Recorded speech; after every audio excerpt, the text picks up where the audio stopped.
با خدا دیوان باشو با محمد ہوشیار صلی اللہ علیہ وسلم۔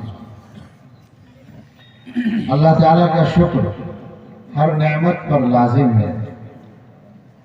اس مبارک مجلس میں شرکت کی سعادت، اس پر بھی اللہ کا شکر ادا کرتے ہیں، اسی سے آغاز کرتے ہیں، اور اس کے بعد شکریہ اور معذرت دونوں باتیں ایک ساتھ حضرت مخدوم حضرت مولانا اشفاق الرحمان صاحب دامت برکاتہم کی خدمت میں۔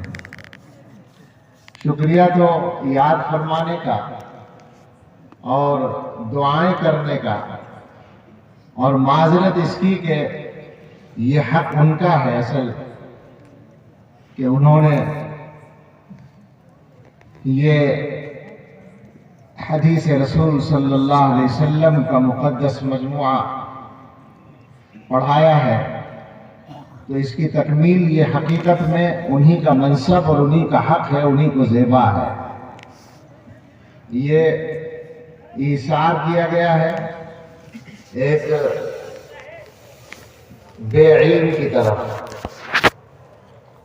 اس کے لیے معذرت ہے، اور یہ دعا ہے کہ اللہ تعالیٰ اس میں ہم سب کے لیے خیر فرمائے، اس کو نافع بنائے۔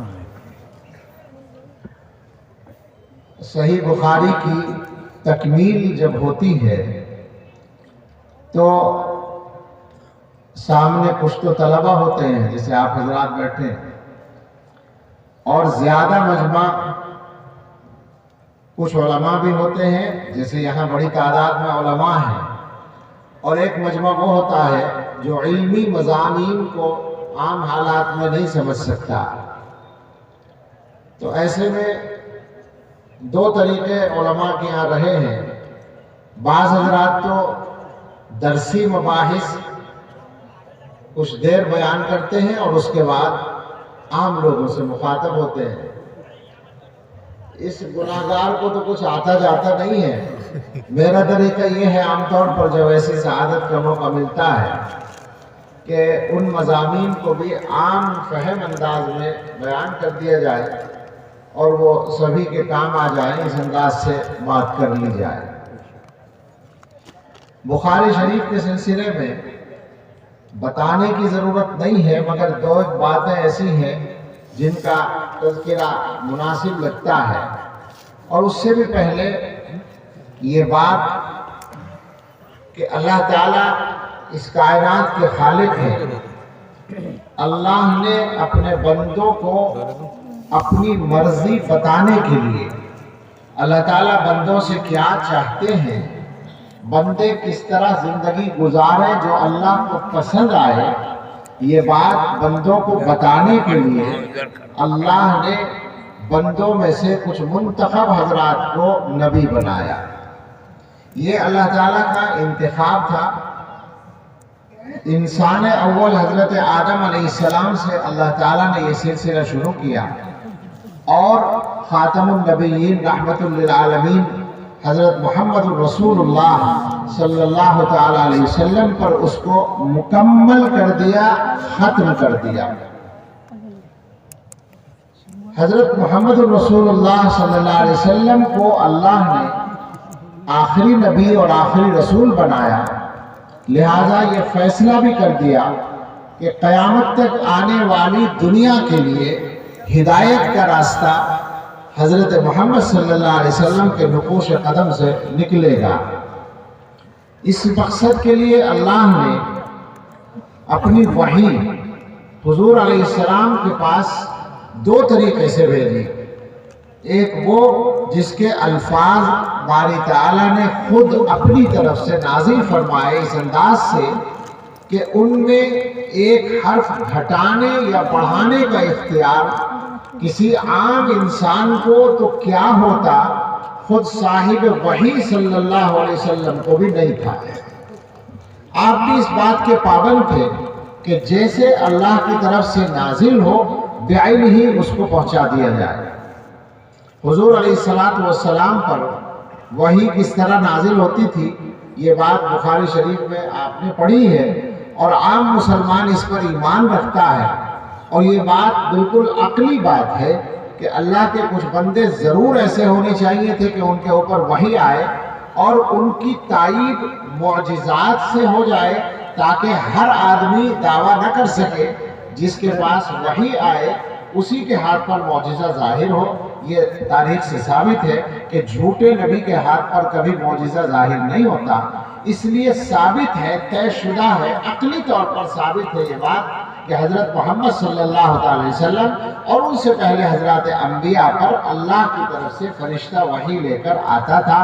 حضور علیہ السلام کو قرآن کریم عطا کیا گیا الفاظ اللہ کی طرف سے، اور دوسری وحی اللہ تعالیٰ نے وہ نازل فرمائی جس میں تمام معاملات کی تفصیلات حضور علیہ السلام کے علم میں ڈال دی گئی، مگر آپ کو اختیار دیا گیا کہ آپ اس کا اظہار اپنے الفاظ میں کریں، اور ساتھ میں اللہ تعالیٰ نے یہ انتظام کر دیا کہ پیغمبر صلی اللہ علیہ وسلم کے اقوال کو اور افعال کو، آپ کی باتوں کو اور آپ کے کاموں کو بالکل محفوظ بنا دیا، معصوم بنا دیا۔ آپ کی زبان سے کوئی غلط بات نہیں نکل سکتی اور آپ سے کوئی غلط کام ہو نہیں سکتا۔ لہذا اللہ تعالیٰ کی وحی کا ظہور حضور علیہ السلام سے کئی طریقوں سے ہوا۔ قرآن کی شکل میں بعینہ اللہ تعالیٰ کے الفاظ آئے، ابھی آپ نے ختم قرآن کی تقریب پڑھی ہے، اور دنیا کی اقوام میں یہ بات بالکل انوکھی ہے۔ دنیا کے مذاہب میں موجودہ زمانے میں یہ بات بالکل منفرد ہے کہ اللہ تعالیٰ کی طرف سے نازل ہونے والے الفاظ قرآن کریم کی شکل میں محفوظ ہیں۔ ہمارے شیخ حضرت مولانا پیر ذوالفقار احمد صاحب نقشبندی دعوت برکاتہم کا کو ایک تجربہ پیش آیا امریکہ میں۔ وہاں پر انٹرفیتھ کونسل کے نام سے کوئی ایک کونسل بنی ہوئی تھی، مختلف مذاہب کے لوگ آپس میں اس پر آ کر بیٹھتے تھے اور بات کرتے تھے، اپنے اپنے مذہب کی ترجمانی کرتے تھے۔ وہاں کچھ لوگ حضرت کو لے گئے تو وہاں یہ ہوتا تھا کہ ایک مجلس کے بعد اگلی میٹنگ کے لیے موضوع طے ہوتا تھا کس سبجیکٹ پر بات کریں گے۔ جب وہ اگلے مہینے کے لیے طے ہونے لگا تو حضرت نے یہ کہا کہ اگلے مہینے کی میٹنگ میں میری رائے یہ ہے کہ سب مذہب کے لوگ، سب مذاہب کے لوگ اپنے اپنے مذہب کی ترجمانی اپنے الفاظ میں کرنے کے بجائے ان کے پاس جو اللہ کا کلام ہے، اللہ کے الفاظ ہیں، چونکہ سب کا دعویٰ ہے کہ ہمارا مذہب اوپر سے آیا ہے، تو ان کے پاس ورڈ آف گاڈ ہوں گے، اللہ کے الفاظ ہوں گے، اپنے الفاظ کے بجائے اس کے الفاظ میں اپنی بات کہیں۔ لوگوں نے کہا ٹھیک ہے ایسے ہی کریں گے۔ اگلا مہینہ آیا، مجلس شروع ہوئی تو صدر مجلس نے کہا کہ آپ نے تجویز پیش کی تھی، آپ ہی شروع کریں۔ حضرت نے سورہ فاتحہ پڑھی اور اس کا ترجمہ کیا اور تفسیر بیان کر دی۔ پورے قرآن کا خلاصہ سورہ فاتحہ میں مضامین کا آ جاتا ہے۔ اس کے بعد نمبر آیا عیسائیوں کے نمائندے کا، پادری کا، تو اس نے بائبل پڑھنا شروع کی۔ بائبل میں ایک پہاڑی کا واز کہلاتا ہے جو ان کے یہاں سورہ فاتحہ کی طرح ہے، وہ پڑھنا شروع کیا۔ تو تھوڑا جب اس نے پڑھ لیا تو حضرت نے ہاتھ اٹھایا اور صدر مجلس سے کہا کہ مجھے کچھ کہنا ہے۔ اس نے کہا کیا کہنا ہے؟ کہا پچھلے مہینے یہ بات طے ہوئی تھی کہ جو کچھ بھی پیش کیا جائے گا وہ ورڈز آف گاڈ میں پیش کیا جائے گا، اللہ کے الفاظ میں۔ اب پادری صاحب جو انجیل پڑھ رہے ہیں، بائبل پڑھ رہے ہیں، میرا سوال ہے کہ کیا انجیل اللہ تعالیٰ کے یہاں سے انگلش میں ہی نازل ہوئی تھی؟ وہ تو انگلش میں پڑھ رہے تھے۔ اب تو بیچارے سب خاموش، جواب نہیں۔ صدر مجلس غالباً وہ یہودی مذہب کا تھا، اسے پتا تھا کہ اب میرا نمبر آئے گا، مجھے توریت پڑھنی ہوگی، وہاں بھی یہی سوال ہوگا، تو اس نے پہلے یہ اعلان کر دیا کہ صاحب ہم اس بات کا اقرار کرتے ہیں کہ دنیا میں اگر کوئی قوم یہ دعویٰ کر سکتی ہے کہ اس کے پاس ورڈز آف گاڈ محفوظ ہیں تو وہ صرف مسلمان دعویٰ کر سکتے ہیں کہ ان کے پاس قرآن کی شکل میں محفوظ ہے۔ ہمیں پورا اطمینان ہے کہ اقوام عالم بلکہ مذاہب عالم کے کسی بھی اسٹیج پر اسلام کو جب پیش کیا جائے گا، بشرطے کہ صحیح طریقے سے پیش کیا جائے، تو لیظہرہ علی الدین کلہ، اللہ تعالیٰ کی طرف سے مقرر ہے، مقدر ہے کہ مذاہب عالم پر یہ مذہب غالب رہے گا، ہمیشہ غالب رہے گا۔ تو پہلی بات تو یہ کہ حضور علیہ السلام سے اللہ تعالیٰ کی وحی آئی سامنے قرآن کی شکل میں، اس کے بعد حضور کے الفاظ کی شکل میں وما ينطق عن الهوى ان هو الا وحی یوحی، اس کے بعد حضور کے افعال کی شکل میں آپ جو کریں وما ارسلنا من رسول الا ليطاع باذن الله من يطع الرسول فقد اطاع الله قل ان كنتم تحبون الله فاتبعوني، پیغمبر کا اتباع کرنا ہے، یعنی جو پیغمبر کرے وہ کرنا ہے۔ صلو کما رأیتمونی اصلی، جیسے میں نماز پڑھوں ایسے تم نماز پڑھو، آپ کے افعال کی شکل میں، کاموں کی شکل میں۔ تیسرا یہ ہوا کہ آپ چونکہ پیغمبر ہیں، اللہ کی طرف سے اللہ کی مرضی بتانے کے لیے مقرر ہے، تو آپ کے سامنے اگر کسی آدمی نے کوئی کام کیا اور آپ نے اس پر خاموشی اختیار کی، ہونے دیا یا تائید میں کچھ فرما دیا، تو اس کا مطلب ہے کہ وہ کام صحیح ہے۔ یہ بھی حضور علیہ السلام کے ذریعے اللہ تعالیٰ کی طرف سے وحی کے اظہار کا ایک ذریعہ ہوا۔ تو یہ تین چیزیں ہو گئیں جن کا مجموعہ حدیث قرار پایا۔ یہ اقوال رسول اللہ صلی اللہ علیہ وسلم وافعالہ و تقریراتہ، آپ جانتے ہیں یہ تین چیزوں کا مجموعہ حدیث ہے۔ اس کے بعد رسول اللہ صلی اللہ علیہ وسلم کی تشریف لے جانے کے بعد اللہ تعالیٰ کی حکمت کے تحت پہلے قرآن کریم کو جمع کر کے محفوظ کیا گیا، جو پہلے سے سینوں میں بھی محفوظ تھا اور لکھا ہوا بھی پورا محفوظ تھا، ایک جگہ نہیں تھا، اس کو ایک جگہ کیا گیا۔ اور اس کے بعد ایک وقت جب گزرا اور قرآن کریم اپنی اصلی شکل میں بالکل عام ہو گیا، تو پھر اللہ کے نبی صلی اللہ علیہ وسلم کی احادیث کو جمع کرنے کا سلسلہ اللہ کی تکوینی حکمت کے تحت پہلی صدی کے آخر میں گویا تدوین کے طور پر، پلان کے طور پر شروع کیا گیا۔ حفاظت کا کام پہلے سے ہو رہا تھا۔ ڈاکٹر حمید اللہ صاحب نے تو سینکڑوں مجموعوں کا تذکرہ کر دیا ہے، تقریباً 250 تحریرات ہیں کہ تدوین حدیث سے پہلے تحریری شکل میں حدیث کو محفوظ کیا گیا تھا، لیکن اس کے بعد مہم کے طور پر یہ کام ہوا اور یہ سلسلہ آگے بڑھا۔ اور اسی زمانے میں چونکہ فتنے بھی پیدا ہوئے، لہذا حدیث رسول صلی اللہ علیہ وسلم کو غلط لوگوں کی دخل اندازی سے محفوظ کرنے کے لیے علم حدیث کی خدمت کے لیے فنون مرتب ہوئے، اور اس میں یہ ہوا کہ کچھ حضرات نے کتابیں لکھنا شروع کی حدیث کے موضوع پر اس انداز سے کہ ان میں ساری حدیثیں جمع کر دی جائیں اور بتایا جائے کون سی حدیث کا کیا درجہ ہے۔ اور بعض حضرات نے یہ معیار مقرر کیا کہ صرف صحیح احادیث کو جمع کیا جائے۔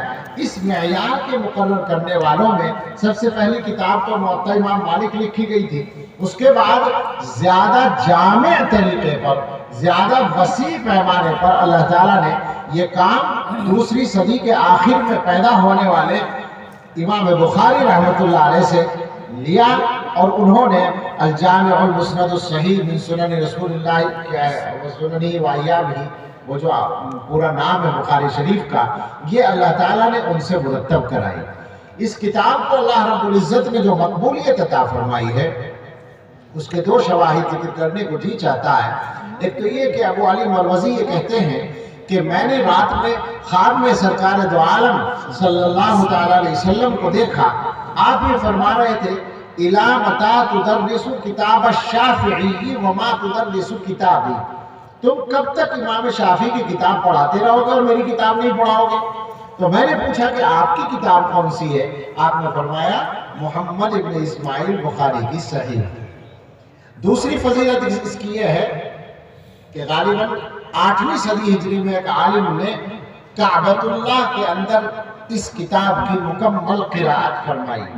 اس طرح سے قرآن کریم کے بعد یہ واحد کتاب ہے قرآن پڑھا گیا ہے کعبۃ اللہ کے اندر اور بخاری شریف پڑھی گئی، اس کے علاوہ دنیا کی کوئی کتاب کعبۃ اللہ کے اندر نہیں پڑھی گئی۔ یہ اس کتاب کی مقبولیت ہے، اور مقبولیت کو تو سمجھانے کی ضرورت نہیں ہے، ساری دنیا کے سر پر ہے آج بھی اور قیامت تک مظاہر یہ رہے گی اللہ کی توفیق و تقدیر کے ساتھ۔ اس کتاب کی تکمیل کے سلسلے میں ہم لوگ شریک ہیں۔ اب آ جائیں اس مضمون کی طرف۔ جو باب ہے وہ حصہ ہے کتاب التوحید کا۔ یہاں سے میں خاص طور سے اپنے احباب جو علماء کرام ہیں ان کو متوجہ کرنا چاہوں گا کہ چند باتیں اس سلسلے کی جو آئیں گی وہ ہم لوگوں کے کام کی ہیں۔ معلوم آپ کو سب کچھ پہلے سے ہے، اس گناہ گار کے پاس کوئی نئی بات نہیں ہے، مگر تذکیر ہوتی ہے، یاد دہانی ہوتی ہے۔ یہ باب حصہ ہے کتاب التوحید کا۔ کتاب التوحید کا عنوان ہمارے نسخوں میں اسی طرح ہے، اور بعض نسخوں میں مستولی کے نسخے میں علماء نے لکھا ہے کتاب التوحید والرد علی الجہمیہ وغیرہ۔ اس انداز سے دیکھنے کی بات یہ ہے، توجہ کی بات یہ ہے کہ دنیا اسلام کی سب سے صحیح کتاب حدیث کی لکھی جا رہی ہے، اور اس کی تکمیل ہو رہی ہے توحید کے بیان پر اور باطل فرقوں کی تردید پر۔ دو باتیں ایک ساتھ۔ ایک بات تو یہ کہ توحید کے بیان کی بھی ضرورت پڑتی ہے، توحید کا صحیح مفہوم کیا ہے یہ بتانا پڑتا ہے، اس لیے کہ جب گمراہی آتی ہے تو وہ توحید کے اندر بھی گڑبڑ پیدا کر دیتی ہے۔ ہمارے زمانے میں بھی یہ ہوتا ہے اور پہلے زمانے سے ہوتا آیا ہے۔ پہلے زمانے میں کیا ہوا کہ کچھ فرقے آئے جن کی تفصیلات میں جانے کا موقع نہیں ہے، مگر فرقے بن گئے تھے پہلی صدی کے اندر۔ معتزلہ اور جہمیہ کا خاص طور سے یہاں تذکرہ آئے گا، لیکن ان کے علاوہ بھی بہت سارے فرقے تھے۔ عام طور پر ان کا ایک گویا مشترک سا جو معاملہ تھا گمراہی کا، وہ باری تعالیٰ کی صفات کے سلسلے میں تھا۔ ان کو یہ غلط فہمی تھی کہ اگر اللہ تعالیٰ کی صفات کو اس انداز سے مانا جائے تو توحید صحیح نہیں رہے گی۔ اللہ وحدہ لا شریک لہ ہے، تو اگر اللہ تعالیٰ کی صفات کو مانتے ہیں تو دو ہی صورتیں ہوں گی، یا تو صفات کو قدیم مانیں گے کہ ہمیشہ سے ہے، یا حادث مانیں گے۔ حادث مانے تو اللہ کے شاید نشان نہیں، قدیم مانے تو شرک ہو جائے گا۔ یہ ان کے ذہن میں تھا۔ حالانکہ ایک ادنا سا طالب علم بھی یہ بات سمجھ سکتا ہے شرک اس وقت ہوگا جب اللہ کے ساتھ کسی اور ذات کو شریک کیا جائے۔ بات ہو رہی صفات، اللہ تعالیٰ کے لیے صفات کو ماننے کی۔ ایک بات تو یہ، دوسری بات یہ ہے کہ جب اللہ تعالیٰ خود اپنی صفات بیان کرتے ہیں اور اللہ کے پیغمبر بیان کرتے ہیں تو آپ کون ہوتے ہیں صفات کا انکار کرنے والے؟ ہو ہی نہیں سکتا۔ بات کیا ہے؟ اصل جو گمراہی ہے، اور اس زمانے سے آج تک اکثر گمراہیوں کی جو بنیاد ہے وہ اپنی عقل کو نص کے آگے کرنا، شریعت کے آگے کرنا اپنی عقل کو۔ یہ بات تمام حضرات سمجھ لیں، ہمارے وہ لوگ جو اصلی تعلیم پڑھے ہوئے ہوں، جن کا دینی مطالعہ کافی نہ ہو، ان سے یہ غلطی بہت ہوتی ہے۔ اور ہمارے زمانے میں بہت سے فرقے اس پر بھی بنے ہیں، بہت سی جماعتیں وجود میں آئی ہیں کہ انہوں نے عقل کو معیار بنایا، جو مسئلہ عقل میں ہے اس کو مانا، اور جو عقل میں نہیں آیا اس کا بعض دفعہ صراحتاً اور بعض دفعہ ضمناً انکار کر دیا۔ حالانکہ یہ بات اچھی طرح سمجھنے کی ہے کہ ہماری شریعت عقل کے مطابق ہے، عقل کے تابع نہیں ہے، یہ پکی بات ہے۔ اور عقل کے سلسلے میں ہر عقل والے کو اتنی بات ضرور سمجھ لینی چاہیے کہ یہ عقل ہماری ہے، ہم انسان ہیں، ہماری ساری صلاحیتیں ایک حد کے اندر ہیں۔ حجت الاسلام حضرت نانوتوی رحمۃ اللہ علیہ نے اس مضمون کو اس انداز سے سمجھایا کہ انسان کی صلاحیتیں محدود ہوتی ہیں۔ دیکھنے کی صلاحیت ہے، کہاں تک دیکھتا ہے آدمی؟ ایک حد پر جا کر وہ دیکھنے کی صلاحیت کام نہیں کرتی۔ سننے کی صلاحیت ایک حد تک کام کرتی ہے، کہاں تک جائے گی؟ کہاں کی آواز آپ سن سکیں گے؟ اچانک ایک لطیفہ یاد آ گیا، سنجیدہ مضمون کے بیچ میں علامہ ابن جوزی نے لکھا ہے، ان کی 2 کتابیں ہیں، ابن جوزی بہت بڑے آدمی ہیں اس امت کے، ان کی کتابیں پڑھنے کی ہیں اور بہت بڑے مصلحین میں سے بھی ہیں، اور مصلحین کے یہاں لطیفے ضرور ہوتے ہیں، جیسا کہ حکیم الامت حضرت تھانوی رحمۃ اللہ علیہ ہیں، ان کے یہاں بہت ساری چیزیں ہیں۔ تو انہوں نے تو کتابیں لکھ دی ہیں باقاعدہ، ایک ذہین لوگوں کے واقعات ہیں کتاب الازکیہ، اور ایک بے وقوفوں کے واقعات ہیں اخبار الحمقى والمغفلین۔ دونوں کا اردو میں ترجمہ ہو چکا ہے، لیکن جو لوگ عربی سمجھ سکتے ہوں وہ عربی میں پڑھیں تو مزہ آئے۔ ہر طبقے کی حماقتوں کے الگ الگ واقعات ہیں، اس میں مؤذنین کے بھی ہیں۔ تو اس میں لکھا ہے کہ ایک مؤذن کو دیکھا گیا کہ اس نے اذان ختم کی اور تیزی سے دوڑا، ایک طرف بھاگا تیزی سے۔ تو کسی نے پوچھا کہ کہاں بھاگ رہے ہو؟ کہنے لگے میں سننے جا رہا ہوں میری آواز کہاں تک جاتی ہے۔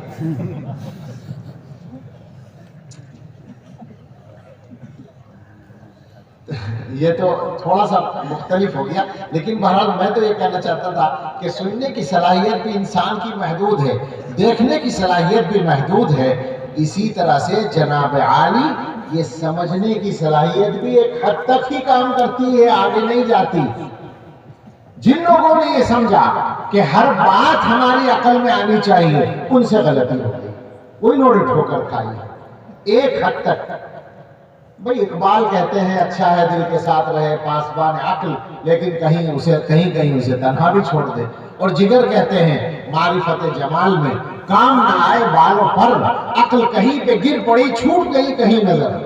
اب یہ شعراء تو سمجھ گئے، اور یہ اپنے آپ کو بڑے مفکر، دینی مفکر کہلانے والے نہیں سمجھے، حیرت کی بات ہے۔ علماء جان رہے ہیں میں کن لوگوں کو کہہ رہا ہوں، یہ ہر دور میں پائے جاتے ہیں، آج بھی پائے جاتے ہیں۔ اور یہ عقلیت پسندی ہی ہوتی ہے جو گمراہی کی طرف لے جاتی ہے۔ عقل کا استعمال ضرور ہو مگر عقلیت پرستی نہ ہو۔ تو انہوں نے یہ سوچا کہ صفات کو ماننے سے توحید میں خلل آئے گا، لہٰذا ان میں سے بعضوں نے صفات کا انکار کر دیا اور بعضوں نے صفات کو کچھ الگ انداز سے اس طرح مانا کہ وہ اپنی شکل میں باقی نہیں رہ گئے۔ علماء اہل سنت والجماعت نے اس زمانے میں پوری طرح وضاحت سے سمجھایا کہ اللہ تعالیٰ کی توحید کا کیا مفہوم ہے۔ تو کتاب التوحید امام بخاری نے قائم کر کے اہل سنت والجماعت کے یہاں جو توحید کا مفہوم ہے اس کو سمجھانے کی کوشش کی ہے، اور اس کا خلاصہ یہ ہے کہ اللہ تعالیٰ اپنی ذات کے اعتبار سے وحدہ لا شریک ہیں، صفات کے اعتبار سے بھی وحدہ لا شریک ہیں، اور اللہ تعالیٰ کی صفات ثابت ہیں، قرآن و حدیث سے ثابت ہیں، اور وہ چونکہ اللہ تعالیٰ کی صفات ہیں لہذا ان کو الگ ماننے کی ضرورت نہیں ہے، وہ الگ ذات نہیں ہے، وہ اللہ تعالیٰ کی صفات ہیں کما یلیق بشأنہ۔ آپ نے کلام کی کتابوں میں ان کو پڑھ لیا ہے۔ پھر اللہ تعالیٰ کی صفات مختلف انداز کی ہیں اور ان کی تفصیلات ہیں، کچھ صفات ذات ہیں، کچھ صفات افعال ہیں۔ صفات ذات اور صفات افعال کی تشریح میں بھی اہل سنت کے یہاں بھی اختلاف ہے، اور معتزلہ وغیرہ سے تو اختلاف ہے ہی۔ صفات ذات عمومی رجحان کے اعتبار سے جو اہل سنت کا رجحان ہے وہ 7 ہے: حیات، علم، قدرت، ارادہ، سمع، بصر، کلام، اور باقی جو ہیں وہ صفات افعال ہیں۔ اللہ تعالیٰ کے لیے دونوں طرح کی صفات ثابت ہیں۔ امام بخاری رحمۃ اللہ علیہ کے اس صنیع سے، اس طرز عمل سے یہ پتہ چلتا ہے کہ علماء امت کی یہ ذمہ داری ہے کہ جہاں گمراہی آئے وہاں وہ کھڑے ہو کر بتائیں کہ صحیح کیا ہے، غلط کیا ہے۔ یہ ذمہ داری ہے، ڈیوٹی انجام دینی پڑے گی، ورنہ آپ عالم کے منصب پر نہیں رہیں گے۔ آ جائیں اس باب کی طرف۔ باب ہے، عنوان ہے اللہ تعالیٰ کا قول وَنَضَعُ الْمَوَازِينَ الْقِسْطَ لِيَوْمِ الْقِيَامَةِ، ہم قیامت کے دن انصاف کے لیے ترازو میں رکھیں گے، اور یہ کہ انسانوں کے اعمال و اقوال تولے جائیں گے۔ امام بخاری رحمۃ اللہ علیہ کی ایک الگ شان ہے، اور وہ یہ ہے کہ حدیثیں تو ظاہر ہے وہ بھی وہی نقل کرتے ہیں جو دوسرے محدثین نقل کرتے ہیں، مگر بخاری باب کا عنوان قائم کرتے ہیں، اور ان کو جو کچھ کہنا ہوتا ہے وہ اس عنوان میں کہتے ہیں، جس کو ترجمۃ الباب کہا جاتا ہے۔ امام بخاری رحمۃ اللہ علیہ کے اسی طرز عمل کو علماء نے یوں تعبیر کیا کہ فقہ البخاری فی تراجمہ، امام بخاری کی جو فقہ ہے وہ ان کے تراجم میں ہے، ان کی رائے کیا ہے یہ ان کے تراجم سے متعین ہوتا ہے۔ اور ظاہر ہے جب اتنی گہرائی ہے تو پھر ان تراجم کی تشریح میں امت کے درمیان، امت کے محدثین اور شراح کے درمیان رائے کا اختلاف ہوتا ہے، اور بہت عرق ریزی لوگوں نے کی ہے اس سلسلے میں۔ علامہ ابن تیمیہ نے کچھ لکھا ہے، علامہ انور شاہ کشمیری رحمۃ اللہ علیہ فرماتے ہیں کہ ابن تیمیہ اگر اس موضوع پر پورا کام کر دیتے تو امت کو پھر کسی اور چیز کی ضرورت نہ پڑتی۔ حضرت شاہ ولی اللہ محدث دہلوی نے بھی کچھ بہت مختصر سا لکھا ہے۔ اس کے بعد ہمارے اکابر میں حضرت شیخ الہند رحمۃ اللہ علیہ اور خود علامہ کشمیری رحمۃ اللہ علیہ سے کچھ چیزیں اس میں موجود ہیں۔ مستقلاً انہوں نے نہیں لکھا ہے، مستقلاً ایک تو لکھا ہے شیخ الحدیث حضرت مولانا زکریا صاحب نور اللہ مرقدہ نے، وہ تو مکمل الابواب والتراجم 6 جلدوں میں چھپا ہوا ہے، اور ایک فخر المحدثین حضرت مولانا فخر الدین صاحب مراد آبادی رحمۃ اللہ علیہ نے ایک کتاب باقاعدہ لکھی ہے، القول الفصیح القول النصیح بمقاصد تراجم الصحیح، اور اس کو جو حضرات پڑھتے ہیں ان کی رائے یہ بنتی ہے کہ جتنی گہرائی تک حضرت محدث مراد آبادی رحمۃ اللہ علیہ جو دارالعلوم دیوبند کے بعد میں شیخ الحدیث رہے، جہاں تک وہ پہنچے ہیں، بعض ایسی جگہ ہیں کہ اور حضرات وہاں تک نہیں پہنچے، چونکہ ان کو 50 سال سے زیادہ بخاری شریف پڑھانے کا یکسوئی کے ساتھ موقع ملا۔ خیر، اس باب کا کیا مقصد ہے، اس سلسلے میں الگ الگ اقوال ہیں۔ بعض حضرات، اکثر حضرات تو یہ کہتے ہیں، عام طور پر شراح یہ کہتے ہیں کہ امام بخاری رحمۃ اللہ علیہ اس باب کے ذریعے سے معتزلہ کی تردید کرنا چاہتے ہیں۔ معتزلہ نے جس طرح سے صفات کا انکار کیا تھا، وزن اعمال کا بھی انکار کیا تھا۔ اعمال کو تولا جائے گا، وہ کہتے ہیں کیسے تولا جائے گا، اعمال تو اعراض ہیں، جب تولا نہیں جا سکتا تو اس کا مطلب یہ ہے کہ تولا نہیں جائے گا، انصاف کرنے کو تولنے سے تعبیر کر دیا۔ ان سے کوئی پوچھے کہ اللہ تعالیٰ کہہ رہے ہیں ہم تولیں گے، آپ کہہ رہے ہیں جی کیسے تولیں گے؟ عجیب بات ہے، آپ سے مشورہ کریں گے اللہ تعالیٰ کہ کیسے تولیں ہم؟ آپ بالکل بے فکر رہے، اللہ تعالیٰ ہر چیز پر قادر ہے۔ اور ہمارے زمانے میں تو یہ بحث ہی ختم ہو گئی، ہمارے بچپن میں نوجوانی میں یہ بحث بڑی تفصیل سے ہوا کرتی تھی، محدثین کرتے تھے، اساتذہ کرتے تھے کہ اعمال تولنا مراد ہے یا صحیفے تولنا مراد ہے یا صاحب اعمال کو تولنا مراد ہے، یا تولنے کی کیا صورت ہوگی، یا اعمال کو جسم بنا دیا جائے گا۔ لیکن ہمارے زمانے میں تو انسان اس مادی دنیا میں اپنے محدود وسائل کے ساتھ اعراض کو تولتا ہے، ناپتا ہے۔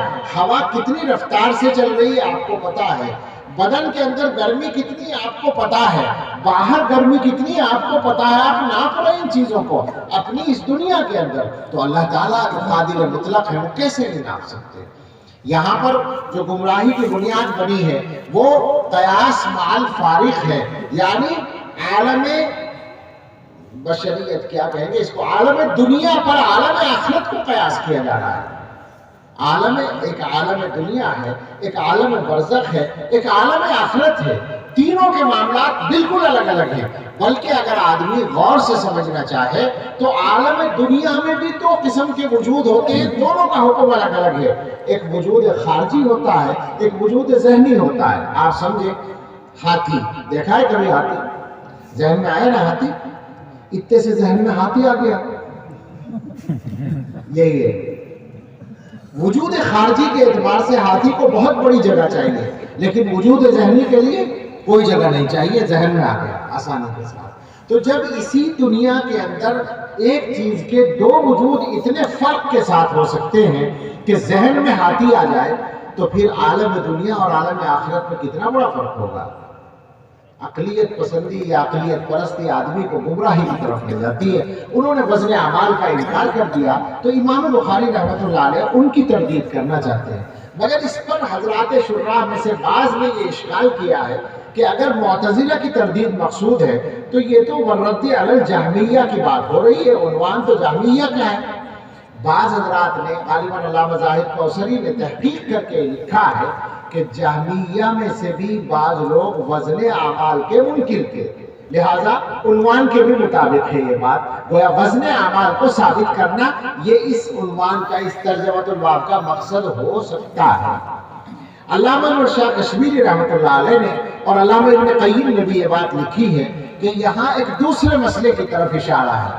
آپ حضرات کو، علماء کو سب کو معلوم ہے کہ یہی معتزلہ کا جو فرقہ تھا، اس نے ایک زمانے میں ایک فتنہ پیدا کیا تھا مامون الرشید کے زمانے میں، ان کو اپنے معتقدات کے اندر الجھا لیا تھا، اور اس میں ایک بات یہ بھی تھی کہ چونکہ صفات کا تو انکار کرتے تھے، اب جب اللہ کا کلام یہ قرآن کی شکل میں موجود ہے، اگر اس کو باری تعالیٰ کی صفت مان لیں تو قدیم ماننا پڑے گا، لہٰذا انہوں نے یہ کہا کہ یہ قرآن جو اللہ کا کلام ہے یہ بھی قدیم نہیں ہے، یہ حادث ہے، یہ فانی چیز ہے، قرآن مخلوق ہے۔ صراحت کے ساتھ یہ کہنا شروع کر دیا کہ قرآن مخلوق ہے، اور خلیفہ کے ذہن میں بھی عقیدہ ڈال دیا، اور اب خلیفہ کو اس پر آمادہ کیا کہ علماء سے پوچھو اور جو اس کے خلاف کہے اس کو سزا دو۔ دیکھیے ہر زمانے میں گمراہ نظریات اقتدار کا سہارا لیتے ہیں اور اہل حق کے لیے آزمائشیں کھڑی کراتے ہیں۔ اس کے لیے علماء کو تیار رہنا چاہیے ہمیشہ۔ اگرچہ یہ بات ہنسی کھیل نہیں ہے، آسان نہیں ہے، ہم اللہ سے عافیت مانگتے ہیں، آزمائش نہیں مانگتے، مگر یہ بات ضرور کہنا چاہتے ہیں کہ خدا نہ خواستہ اگر احقاق حق کے لیے کوئی آزمائش آئے تو اسے جھیلنا ہے، اپنی ذمہ داری کو پورا کرنا ہے انشاءاللہ۔ فتوے پوچھے گئے علماء سے، ظاہر ہے علماء سب طرح کے ہوتے ہیں، سب طرح کے فتوے بھی ہو گئے، لیکن کچھ لوگ ہوتے ہیں ہر دور میں جن کو اللہ تعالیٰ حق ظاہر کرنے کے لیے منتخب کرتے ہیں۔ اس دور میں اہل سنت والجماعت کی جو امامت و قیادت تھی وہ حضرت امام احمد ابن حنبل رحمۃ اللہ علیہ کو اللہ تعالیٰ نے عطا فرمائی، اور امام احمد سے اللہ نے وہ کام لیا حق کو ظاہر کرنے کا۔ بات لمبی نہ ہو جائے ڈرتا ہوں، لیکن ایک دو باتیں ذکر کیے بغیر آگے بڑھنے کو جی نہیں چاہتا۔ ایک تو یہ کہ وہ زمانہ ایسا تھا کہ ان کے استاد امام شافعی رحمۃ اللہ علیہ بھی حیات تھے، مگر وہ بوڑھے ہو گئے تھے اور وہ مصر میں رہتے تھے، اور امام احمد بغداد میں تھے، تو خلیفہ کا نشانہ سیدھے سیدھے امام احمد تھے۔ امام شافعی رحمۃ اللہ علیہ نے خواب دیکھا، رسول اللہ صلی اللہ تعالی علیہ وسلم تشریف لائے اور آپ نے فرمایا بشر احمد علی بلوى تصیبہ، احمد کو بشارت دے دو ایک آزمائش پر جو اس کو پہنچنے والی ہے۔ امام شافعی رحمۃ اللہ علیہ نے صبح کو اپنے شاگرد امام مزنی رحمۃ اللہ علیہ کو کہا کہ جاؤ سفر کر کے امام احمد کے پاس اور ان کو جا کر یہ بشارت سنا دو۔ مزنی صاحب پہنچے، امام احمد نے بشارت سنی اور فرمایا کہ ایسا لگتا ہے کہ میرے آقا نے میرے اندر کچھ کمزوری محسوس کی ہے، تو میری تسلی اور تقویت کے لیے پیغام بھیجا ہے۔ اس کے بعد فرمایا کہ ایسی بشارت لانے والا اس کا حقدار ہے کہ اس کو کچھ انعام دیا جائے، مگر میرے پاس تمہیں دینے کے لیے کچھ نہیں ہے، البتہ یہ کرتا ہے جو میں پہنے ہوئے ہوں، یہ کرتا اتار کر میں تمہیں دیتا ہوں، اس کو تم انعام کے طور پر قبول کرو۔ مزنی صاحب نے وہ کرتا قبول کر لیا تبرک سمجھ کر، اور وہ لے کر چلے گئے اور امام شافعی رحمۃ اللہ علیہ کو جا کر بتایا کہ انہوں نے مجھے انعام کے طور پر کرتا دیا ہے۔ امام شافعی رحمۃ اللہ علیہ حالانکہ استاد تھے مگر اپنے شاگرد کے مقام کو بھی جانتے تھے، انہوں نے فرمایا کہ بھائی کرتا تو یہ تمہارا ہے، تمہاری ملکیت ہے، میں تم سے اس کو نہیں لے سکتا، مگر تم مجھے اجازت دو کہ اس کرتے کو پانی میں بھگو کر وہ پانی برکت کے طور پر میں استعمال کروں۔ سزائیں ہیں امام احمد رحمۃ اللہ علیہ کو، 28 مہینے جیل میں رہے اور روزانہ جیل میں سے نکال کر کوڑے مارے جاتے تھے، دو کوڑے ہوتے تھے، لیکن لوگ یہ کہتے ہیں کہ ایسا کوڑا مارتا تھا وہ جلاد کے ہاتھی کے بھی مارا جائے تو بل آ جائے، اتنا سخت ہوتا تھا۔ 28 مہینے کے بعد آزمائش ختم ہوئی، معتصم باللہ کا زمانہ تھا وہ مامون کے بعد، اور رہائی ہو گئی، اعزاز اکرام عزت اور زیادہ بڑھ گئی۔ اس زمانے میں حضرت امام احمد رحمۃ اللہ علیہ نے ایک واقعہ سنایا، یہ ہم لوگوں کے کام کا ہے، خاص طور سے حضرت نے فرمایا کہ جس دن مجھے پہلی بار کوڑے مارنے کے لیے لے جایا گیا یا جیل میں لے جایا جا رہا تھا تو بھیڑ جمع تھی لوگوں کی، میں نے محسوس کیا کہ کسی نے پیچھے سے میرا کرتا پکڑ کے کھینچا، میں نے یوں مڑ کر دیکھا تو ایک اجنبی آدمی تھا، وہ میرے قریب ہوا اور اس نے کہا کہ آپ مجھے نہیں پہچانتے ہوں گے لیکن میرا نام آپ نے ضرور سنا ہوگا، میں ابو الہیثم ڈاکو ہوں۔ اس زمانے کا ایک مشہور ڈاکو تھا، ڈاکو تو مشہور ہو ہی جاتے ہیں، اگر کوئی کامیاب ڈاکو کسی بھی لائن میں کامیاب ہوا تو مشہور ہو جاتا ہے۔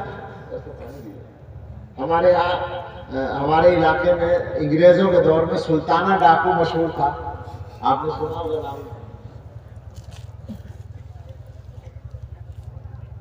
اس کی سوانح میں نے پڑھی ہے، سلطانہ ڈاکو کی بھی سوانح لکھی گئی، وہ مختصر سی ہے لیکن ہے، اس میں یہ لکھا ہے کہ وہ ڈاکہ ڈالنے سے پہلے پولیس کو خط لکھتا تھا، اس زمانے میں خط چلتا تھا کہ میں فلاں تاریخ کو 9:15 پر فلاں سیٹھ کے گھر ڈاکہ ڈالوں گا، اور اسی وقت ڈالتا تھا۔ لیکن طریقہ یہ ہوتا تھا، اب یہ ڈاکہ سکھایا جا رہا، طریقہ یہ ہوتا تھا کہ وہ پولیس والے ظاہر ہے کہ وہاں جا کر پہرا لگا دیتے تھے گھنٹوں پہلے، اس سے 1 گھنٹہ پہلے قریب کے گاؤں میں وہ جا کر ڈاکہ ڈالتا تھا، ساری پولیس دوڑ کر وہاں جاتی تھی اور وہاں سے نکل کر وہ عین مقررہ وقت پر وہیں ڈاکہ ڈالتا تھا جہاں کی چکا چیلنج دیا تھا۔ یہ اس کا طریقہ تھا، لیکن بہت مشکل سے پکڑا گیا، اور اس کی وجہ یہ بتاتے ہیں کہ وہ ڈاکہ تو ڈالتا تھا مگر مالداروں کے یہاں سے ڈاکے ڈال کر غریبوں کے گھروں میں پہنچاتا تھا، تو سارے لوگ اس کو پناہ دیتے تھے، جس کے گھر میں بھی گھس جائے وہ چھپا لیتا تھا، تو آسانی سے ہاتھ نہیں آتا۔ تو امام احمد رحمۃ اللہ علیہ سے اس نے کہا، میں ابو الہیثم ڈاکو ہوں، آپ سرکاری ریکارڈ میں یہ بات دیکھ سکتے ہیں کہ مختلف وقتوں میں الگ الگ اوقات میں ڈاکے کے سلسلے میں مجھے 18,000 کوڑے لگے ہیں، اس نے بتایا۔ اس نے کہا، احمد میں نے کمیلی دنیا کے لیے 18,000 کوڑے کھائے ہیں، تم اللہ کے لیے کوڑے کھانے جا رہے ہو، پھسل مت جانا۔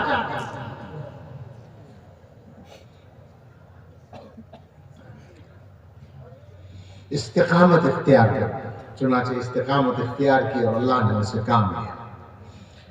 یہ تو امام احمد رحمۃ اللہ علیہ کی آزمائش ہوئی، اس کے بعد سلسلہ آگے بڑھا۔ امام احمد کے ماننے والوں نے اس صحیح مذہب کو لیا کہ قرآن غیر مخلوق ہے، قرآن اللہ کی صفت ہے، مگر ہوتا یہ ہے کہ وقت گزرنے کے ساتھ لوگوں کی سمجھ اس میں بدلنے لگتی ہے اور غلو پیدا ہو جاتا ہے۔ ہر اچھی چیز میں غلو ہوتا ہے عام طور پر، جب تک اس کو صحیح نہ کیا جائے۔ تو امام احمد کے ماننے والوں میں یہ غلو پیدا ہو گیا کہ انہوں نے قرآن کو مخلوق غیر مخلوق کہنے کے ساتھ ساتھ قرآن سے تعلق رکھنے والی ہر چیز کو غیر مخلوق کہنا شروع کر دیا، قدیم کہنا شروع۔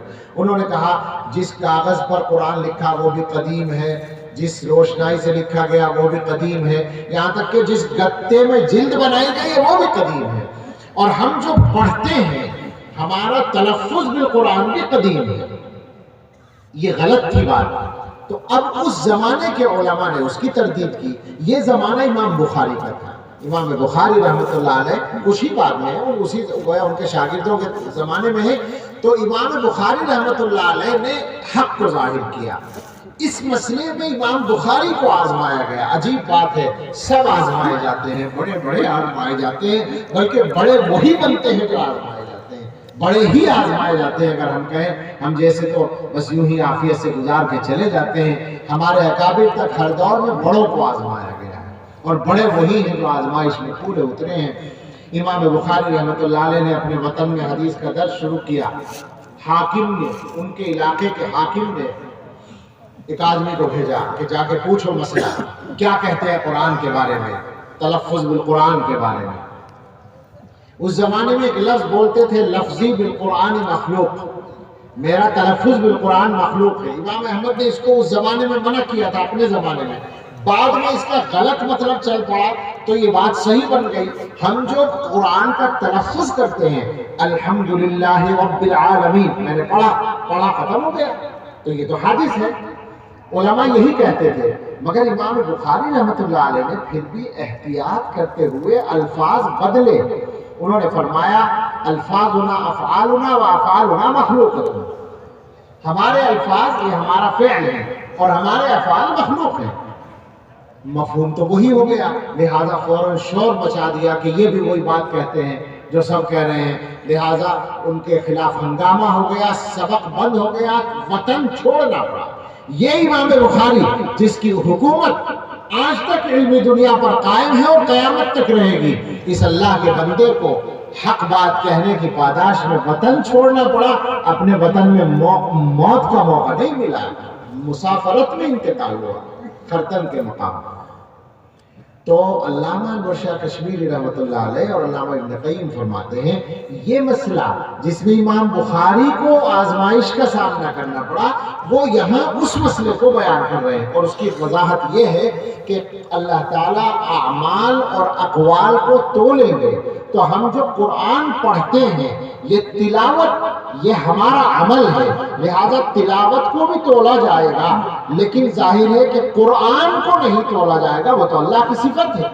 تو معلوم یہ ہوا کہ تلاوت الگ ہے اور متلو الگ ہے، جس کی تلاوت کی جاتی ہے وہ الگ ہے۔ تو گویا کہ ترجمۃ الباب کی غرض ہے تلاوت اور متلو کے فرق کو بیان کرنا۔ آگے بڑھ جائیں، اب اس مضمون کو جلدی سے سمیٹ لیں اور تو ایک دو باتیں کر کے اپنی بات ختم کریں۔ امام بخاری رحمۃ اللہ علیہ فرماتے ہیں کہ یہ باب ہے اللہ تعالیٰ کے اس قول کے بارے میں وَنَضَعُ الْمَوَازِينَ الْقِسْطَ لِيَوْمِ الْقِيَامَةِ، ہم قیامت کے دن انصاف کے لیے ترازویں قائم کریں گے۔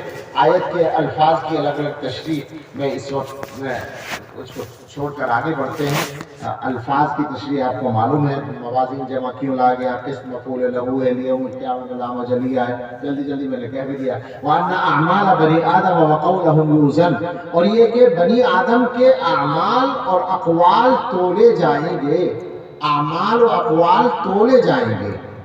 یہ ایک عقیدے کا بیان ہو گیا۔ اس کے بعد امام مجاہد جو امام تفسیر ہیں ان کا ایک قول نقل کر رہے ہیں۔ امام بخاری کی عادت ہے کہ قرآن کی کوئی آیت آتی ہے تو اس کی تفسیر سے متعلق یا اس کے ملتے جلتے الفاظ سے متعلق کوئی بات ہو تو وہ نقل کرتے ہیں۔ یہاں قسط کا لفظ آیا ہے انصاف کے معنی میں، اور دوسری جگہ قسطاس کا لفظ آیا ہے ترازو کے معنی میں، وزنوا بالقسطاس المستقیم۔ تو انہوں نے امام مجاہد کا قول نقل کیا کہ انہوں نے فرمایا کہ قسطاس رومی زبان کا لفظ ہے جس کا معنی ہے ترازو کے، یعنی انصاف کے۔ اس کے بعد قسط کا جو لفظ ہے وہ مصدر ہے اور اس کے معنی انصاف کے ہیں۔ تو امام بخاری کو خیال آیا کہ اس لفظ میں ایک لطیفہ ہے، اور وہ یہ ہے کہ قسط سے جو اس میں فاعل نکلتا ہے قاسط، وہ الگ معنی میں ہے بالکل۔ یہ عربی زبان کی ایک عجیب خصوصیت ہے کہ کہیں کہیں مصدر کے معنی الگ ہوتے ہیں، مشتق کے معنی الگ ہوتے ہیں۔ قسط کے معنی انصاف کرنا اور قاسط کے معنی ظالم، بالکل الٹا۔ اگر آپ کو انصاف کے معنی ادا کرنے ہیں تو باب افعال میں جانا پڑے گا، مقسط کہنا ہوگا۔ وَيُقَالُ الْقِسْطُ مَصْدَرُ الْمُقْسِطِ، اشکال ہوتا ہے کہ قسط تو مقسط کا مصدر نہیں ہے، مقسط کا مصدر تو اقساط بنے گا۔ جواب یہ ہے کہ یہ اشتقاق بعید کے قبیل سے ہے، جس کے معنی انصاف کرنے والے کے۔ وَأَمَّا الْقَاسِطُ فَهُوَ الْجَائِرُ، لفظ قاسط جو ہے وہ ظالم کے معنی میں آیا ہے، قرآن کریم میں بھی ہے وَأَمَّا الْقَاسِطُونَ فَكَانُوا لِجَهَنَّمَ حَطَبًا۔ اس کے بعد حدیث نقل کرتے ہیں، حدیث نقل کی ہے احمد ابن اشکاب سے، اپنے استاد سے۔ احمد نام ہے ان استاذ کا جن سے آخری حدیث نقل کی ہے، اور حمیدی لقب ہے ان استاذ کا جن سے پہلی حدیث نقل کی ہے۔ دونوں حمد سے مشتق ہیں، اشارہ ہے الحمدللہ اولا و آخرا، الحمدللہ اولا و آخرا و ظاہرا و باطنا، ہر حمد اللہ کے لیے۔ ہم نے سنا ہے، آپ نے دیکھا ہوگا مظاہر کے استاذ نحو امام النحو حضرت مولانا صدیق صاحب کشمیری رحمۃ اللہ علیہ، وہ الحمدللہ کا ترجمہ کرتے تھے۔ میں نے تو ان کو نہیں دیکھا، البتہ ان کے شاگرد سے میں نے پڑھا ہے، تو وہ سناتے تھے کہ ان کا الحمدللہ کا ترجمہ یہ تھا کہ ہر فرد حمد، الف لام استغراق کے لیے، ہر فرد حمد از زبان ہر حامد من الازل الی الابد مختص للہ تعالی۔ یہ ہے الحمدللہ، یعنی دنیا میں کہیں بھی حمد کا کوئی فرد وجود میں آئے ازل سے ابد تک، کسی بھی حمد کرنے والے کی زبان سے، تو وہ لوٹتا ہے اللہ کی طرف، وہ خاص ہے اللہ کی۔ قال حدثنا محمد بن فضيل عن عمارة بن القعقاع عن ابي زرعة عن ابي هريرة، امام المحدثین سیدنا ابو ہریرہ عبد الرحمن بن صخر رضی اللہ تعالیٰ عنہ، 5374 احادیث کے راوی اور محسن اس امت کے، فرماتے ہیں کہ نبی صلی اللہ علیہ وسلم نے ارشاد فرمایا کلمتان حبیبتان الی الرحمن دو کلمے ہیں جو رحمان کو محبوب ہیں، رحمان کو پسند ہیں، خفیفتان علی اللسان، زبان پر ہلکے ہیں، میزان میں ثقیلتان فی المیزان، یہی ترجمۃ الباب ہے، میزان میں بھاری ہے۔ سبحان اللہ و بحمدہ سبحان اللہ العظیم، سب لوگ ایک بار پڑھ لیں، سبحان اللہ و بحمدہ سبحان اللہ العظیم۔ اب اس کی تفصیلات بہت لکھی ہیں علماء نے، وہ اس میں نہیں جانا چاہتا، البتہ ایک دو باتیں جو ہمارے لیے گویا کام کی ہیں، نصیحت کی ہیں۔ پہلی بات علماء نے کہی کہ یہاں رحمان کا لفظ اختیار کیا گیا، خاص طور سے رحمان کا لفظ کیوں لایا گیا؟ یہ اشارہ کرنے کے لیے کہ آپ کے بولے ہوئے کلمے اللہ تعالیٰ کو پسند آئے، یہ ان کی صفت رحمت کا تقاضا ہے، ورنہ آپ کے بولے ہوئے کلمات کی کوئی حیثیت ہونی نہیں چاہیے اللہ کی بارگاہ میں۔ آپ ہوتے کون ہیں؟ آپ کی حیثیت کیا ہے؟ انسان اللہ تعالیٰ کے سامنے کتنا چھوٹا ہے۔ مجھے تو حکیم الامت حضرت اقدس تھانوی رحمۃ اللہ علیہ کی بات بہت مزے کی لگتی ہے۔ ایک الگ مضمون ہے وہ توبہ کا۔ بعض لوگوں کا ذہن ہوتا ہے کہ ہمارے گناہ تو بہت زیادہ ہیں، ہماری توبہ کیسے معاف ہوگی؟ وہ کہتے ہیں ہم نے تو بہت بڑے بڑے گناہ کر رکھے ہیں۔ یہ شیطان کا دھوکہ ہوتا ہے۔ جب اللہ تعالیٰ سے معاملہ ہے اور اللہ تعالیٰ کی رحمت بہت وسیع ہے تو آپ کے گناہ چاہے جتنے بڑے ہوں اللہ کی رحمت سے تو چھوٹے ہی ہیں نا۔ تو آپ کیوں شک کرتے ہیں کہ توبہ کیسے قبول ہوگی؟ جب اللہ فرماتے ہیں میں توبہ قبول کروں گا، تم دل سے توبہ کرو تو یقین رکھو کہ توبہ قبول ہوگی۔ اس مضمون کو بیان کرنے کے لیے حضرت تھانوی رحمۃ اللہ علیہ نے فرمایا کہ آپ کہتے ہیں کہ ہمارے گناہ بہت بڑے ہیں، آپ ہی کون سے بڑے ہیں جو آپ کے گناہ بڑے ہوں گے؟ آپ کی حیثیت کیا ہے؟ شاندار آپ کو ہے کون کہ ہمارے گناہ بہت بڑے؟ ارے میں ہوں گے بڑے، کرنے کے اعتبار سے تو چھوٹا گناہ بھی بڑا ہے، بالکل صحیح، لیکن معاف ہونے کے اعتبار سے بڑے سے بڑا گناہ بھی کوئی حیثیت نہیں رکھتا، اس لیے کہ معاملہ اس مہربان پروردگار سے ہے جو یہ کہتا ہے کہ یا ابن آدم لو اتیتنی بقراب الارض خطایا لاتیتک بقرابها مغفرۃ، اے انسان اگر تو میرے پاس زمین بھر گناہ لے کر آئے میں زمین بھر مغفرت لے کے آ جاؤں گا۔ اس سے معاملہ ہے، کیا کیوں کہتے ہو کہ ہمارے گناہ کیسے معاف ہو؟ تو بات یہ ہے کہ انسان اللہ تعالیٰ کے سامنے کوئی حیثیت نہیں رکھتا۔ انسان ایک کلمہ بولتا ہے اور حبیبتانی للرحمن، اللہ تعالیٰ کو پسند آتا ہے۔ کیا مطلب ہے؟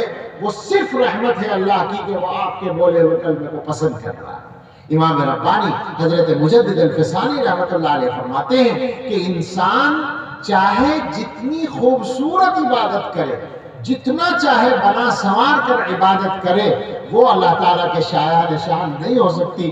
اللہ کی شان اس سے وراء الورا ثم وراء الورا ثم وراء الورا ہے۔ اللہ کی شان بہت اونچی ہے۔ تو بندوں کے کلمات کو پسند کرنا یہ رحمان ہونے کا نتیجہ ہے۔ اللہ تعالیٰ کو یہ پسند ہے۔ کیوں پسند ہے؟ اس کی بھی وجہ ہے۔ اللہ تعالیٰ اپنے بندوں سے ایک بات چاہتے ہیں، بس ایک ہی مطالبہ ہے اللہ تعالیٰ کا۔ اللہ تعالیٰ کو بندوں سے کچھ بھی نہیں چاہیے، اللہ تعالیٰ بندوں کے محتاج نہیں ہے۔ اللہ تعالیٰ کی شان تو بہت الگ ہے۔ اللہ تعالیٰ کی شان ایک حدیث میں بیان کی گئی ہے، عجیب حدیث یاد آئی ہے، پہلے سے ذہن میں نہیں تھی۔ یا عبادی کلکم ضال الا من ہدیتہ فاستہدونی اہدکم، اے میرے بندو تم میں سے ہر ایک گمراہ ہے سوائے اس کے جسے میں ہدایت دوں، مجھ سے ہدایت مانگو میں ہدایت دوں گا۔ یا عبادی کلکم جائع الا من اطعمتہ فاستطعمونی اطعمکم، اے میرے بندو تم میں سے ہر ایک بھوکا ہے سوائے اس کے جسے میں کھلاؤں، مجھ سے کھانا مانگو میں تمہیں کھلاؤں گا۔ یا عبادی کلکم عار الا من کسوتہ فاستکسونی اکسکم، اے میرے بندو تم میں سے ہر ایک برہنہ ہے، بے کپڑوں کا ہے سوائے اس کے جسے میں کپڑے پہناؤں، مجھ سے کپڑے مانگو میں تمہیں کپڑے پہناؤں گا۔ اور اس کے بعد فرمایا یا عبادی لو ان اولکم وآخرکم وإنسكم وجنكم كانوا على أتقى قلب رجل واحد منكم ما زاد ذلك في ملكي شيئا. میرے بندو، اگر تم میں سے پہلے اور بعد کے تمام لوگ اور انسان و جنات سب کے سب مل کر تم میں سب سے زیادہ متقی آدمی کی طرح ہو جائیں، محدثین نے کہا حضرت محمد صلی اللہ علیہ وسلم کی طرح ہو جائے، سارے انسان سارے جنات اللہ سے اس طرح ڈرنے لگے جیسے حضرت محمد صلی اللہ علیہ وسلم ڈرتے تھے. اللہ تعالیٰ فرماتے ہیں میرے ملک میں، میری بادشاہت میں ذرا بھی بڑھوتری نہیں ہوگی، اضافہ نہیں ہوگا. اور اگر لو ان اولکم وآخرکم وانسکم وجنکم كانوا على افجر قلب رجل منکم ما نقص ذلك من ملک شیئا، سارے کے سارے مل کر اگر بدترین نافرمان بن جائیں، محدثین نے کہا ابلیس کی طرح بن جائیں، سارے انسان سارے جنات شیطان بن جائیں، تو میری بادشاہت میں ذرا بھی کمی نہیں آئے گی.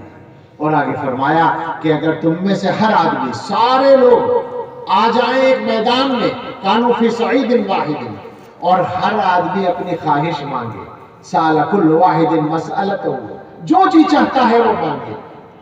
ذرا غور کیجئے کیا کیا جی چاہتا ہے.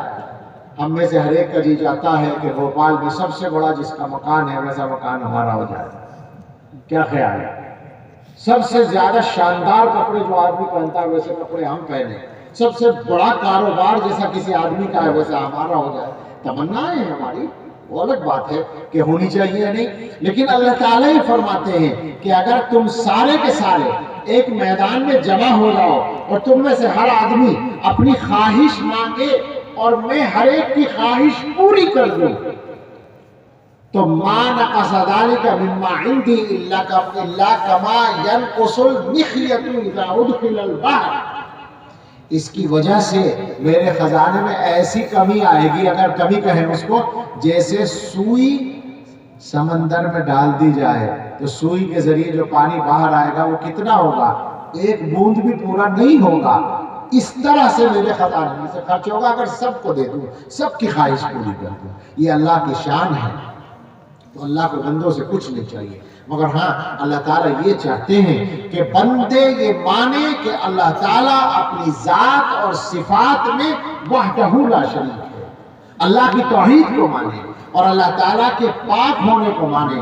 کوئی عیب نہیں ہے، کوئی شریک نہیں ہے، کوئی اولاد نہیں ہے، کوئی والدین نہیں ہے، کوئی بیوی نہیں ہے، کوئی معاون نہیں ہے، کوئی وزیر نہیں ہے، کوئی بھائی نہیں ہے، کسی کی اس کو ضرورت نہیں ہے، کوئی عیب اس کے اندر نہیں ہے. وہ ہر نقص سے پاک ہے، ہر کمی سے پاک ہے، ہر احتیاط سے پاک ہے، فنا سے پاک ہے، زوال سے پاک ہے، ضعف سے پاک ہے، کمزوری سے پاک ہے. اللہ تعالیٰ یہ چاہتے ہیں کہ بندے یہ مانے کہ ہر کمی سے میں پاک ہوں اور ہر کمال میرے اندر پایا جاتا ہے، اور جو کچھ دنیا میں کسی کو ملتا ہے وہ میں عطا کرتا ہوں. تو دو باتیں، ایک ثبوتی طور پر ہر حمد اللہ کے لیے ہو، اور ایک سلبی طور پر کہ اللہ تعالیٰ سے ہر کمی کی نفی کر دی جائے. سبحان اللہ و بحمدہ سبحان اللہ العظیم، ان الفاظ میں یہ دونوں مضمون پائے جاتے ہیں. سبحان اللہ کا مطلب ہے میں پاکی بیان کرتا ہوں اللہ کی، میں بیان کرتا ہوں کہ میرا اللہ پاک ہے، ہر عیب سے پاک ہے، شریک سے پاک ہے، اولاد سے، والدین سے، بیوی سے، بچوں سے، معاون سے، وزیر سے، مشیر سے، ہر ایک سے پاک ہے، ہر کمی سے پاک ہے، ہر نقص سے پاک ہے. وَبِحَمْدِهِ کا مطلب ہے کہ میں ہر چیز میں اپنے رب کی حمد کرتا ہوں. سارے کمال اس کے ہیں، سارے اوصاف کمال اس کے ہیں، ساری نعمتیں اس کی ہیں، ہر چیز کا مالک وہ ہے، خالق وہ ہے، رازق وہ ہے، سب کچھ وہ ہے. تو یہ دونوں باتیں اس چھوٹے سے جملے میں آ جاتی ہیں، اس لیے اللہ تعالیٰ کو یہ الفاظ بہت پسند ہیں. اب آخر میں مجھے مضمون کو سمیٹنا ہے، بس ایک بات اسی سے جوڑ کر یہ عرض کرنی ہے. دو باتیں، ایک تو یہ کہ ہم سب اس بات کو سمجھیں، ہمارے عقیدے میں پہلے سے معلوم ہے یہ بات، آج سامنے بخاری کے ذیل میں آ رہی ہے، اعمال کو تولا جائے گا، اقوال کو تولا جائے گا. ایک بات تو یہ اقوال بھی اعمال ہیں، باتیں جو ہیں یہ بھی عمل ہیں. زبان سے جو کچھ نکلتا ہے وہ ہر بات ایک عمل ہے. ما يلفظ من قول الا لديه رقیب عتید. آدمی جو کچھ بولتا ہے ایک نگہبان تیار رہتا ہے. ایک صحابی نے حضور سے نصیحت کو کہا صلی اللہ علیہ وسلم, آپ نے فرمایا زبان قابو میں رکھو. دوسرے صحابی نے کہا یا رسول اللہ زبان سے بھی گناہ ہوتے ہیں؟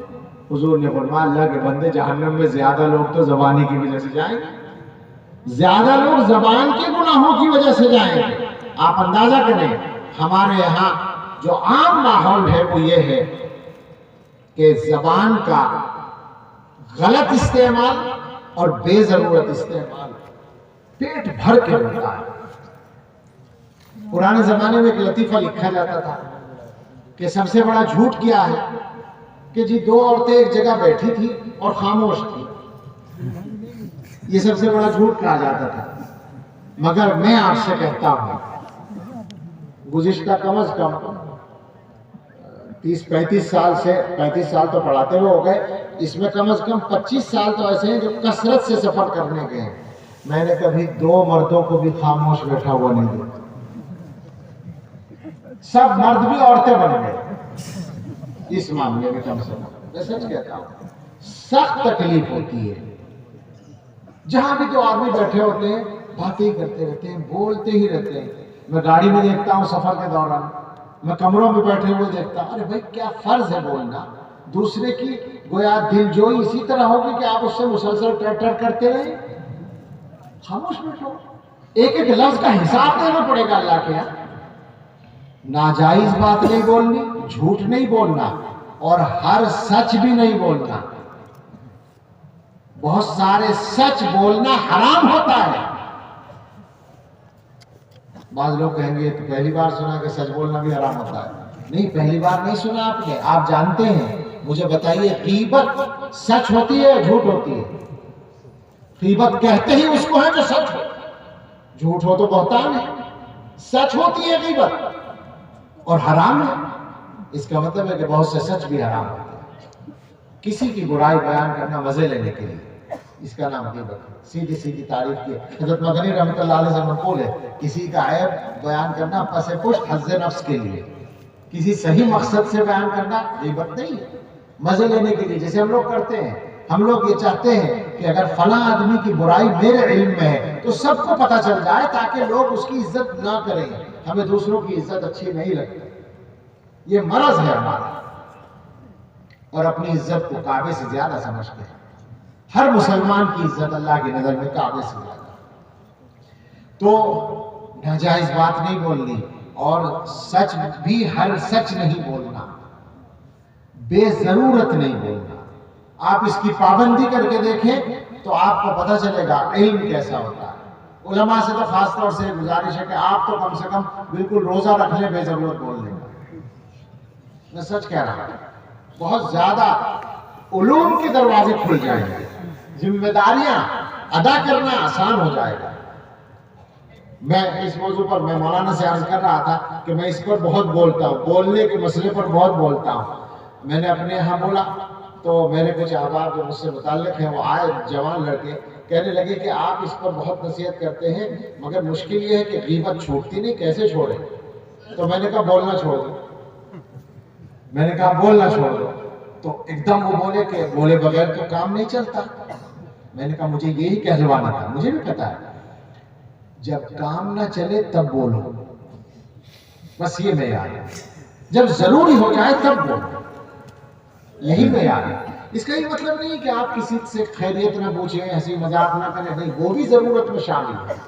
کوئی ملا ہے, کوئی دوست ہے, اس سے بات کریں, طبیعت پوچھیں, خیریت پوچھیں, ہنسی مذاق کی بات بھی کریں, اس کے دل کو خوش کرنے والی بات کریں, وہ صحیح ہے. جھوٹ نہ بولیں اس میں, وہ سب ضرورت میں شامل ہے. یہ جو بک بک مسلسل ہوتی ہے, میں اس کو کہتا ہوں جس میں دوسروں کی غیبتیں ہوتی ہیں, برائیاں ہوتی ہیں, دنیا جہان کے معاملات پر تبصرہ ہوتا ہے اور فائدہ کچھ نہیں ہوتا. مسلمانوں کا اس زمانے میں ایک اچھا خاصا وقت لگتا ہے. امریکہ کا صدر یہ کر رہا ہے, اسرائیل یہ کر رہا ہے, سعودی عرب کا بادشاہ یہ کر رہا ہے, دبئی والے یہ کر رہے ہیں, قطر والے یہ کر رہے ہیں, ساری دنیا کے معاملات کی فکر ہے.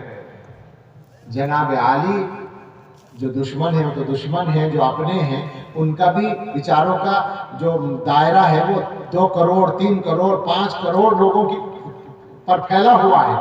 تم 5 آدمیوں کے حاکم ہو اپنے گھر میں, تم کیا کر رہے ہیں؟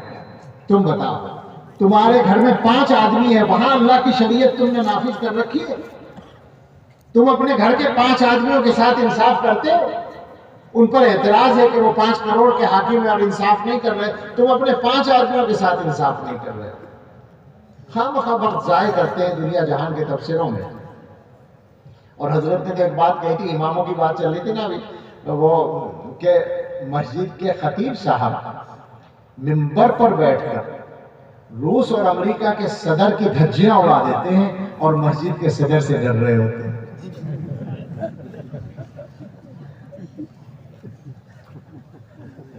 اچھا، مسجدوں کے صدر بھی اللہ ان کو ہدایت دے، ماشاءاللہ آج کل ایسے ہیں کہ واقعی وہ اپنے آپ کو حاکم سمجھنے لگتے ہیں عام طور پر۔ میں نہیں کہتا کہ کمی اور غلطی ہم میں نہیں ہے، بالکل ہے، لیکن جو عام مزاج بن گیا وہ ایسا ہے کہ صاحب امام اپنی مرضی سے مضمون نہیں بیان کر سکتا، کس موضوع پر تقریر کرنی ہے وہ صدر صاحب اور متولی صاحب کے اشارے ابرو کو سمجھنا پڑے گا۔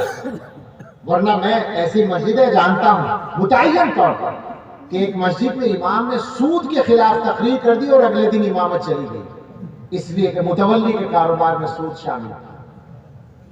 اور حضرت اس کو میں متولی کی غلطی زیادہ نہیں سمجھتا، معاشرے کی غلطی مانتا ہوں۔ اس محلے کے لوگوں کے ضمیر کو کیا ہوا، ان کو چاہیے تھا کہ متولی سے کہتے کہ تم جاؤ گے، امام نہیں جائے گا۔